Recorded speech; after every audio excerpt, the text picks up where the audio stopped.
ota-onasi birga yashaydigan insonlar eng baxtli insonlar. Lekin ba'zi bir holatlarda sharoit alohida yashashlikka sabab bo'ladi. Farzandlar ko'p bo'ladigan bo'lsa, bitta joyda imkoniyat bo'lmasa, boshqa joyga chiqib, uy-joy qilib yashaydi. Ana shu insonlar fursatni g'animat bilishliklari kerak. Imkon topdilar, ota-onalarini ziyoratlariga kelsinlar. Ularni duosini olishlikka harakat qilsinlar.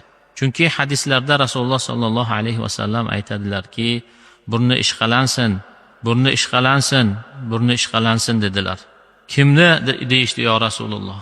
U kishi aytdilarki, ota-onasini yoshi katta bo'lganida ikkalalarini yo bittalarini topsa-yu, ular uni jannatga kirgizishmasa, burni ishqalansin dedilar. Bu degani nima degani? Ota-ona farzandini jannatga kirishiga sabab bo'ladigan insonlar degani.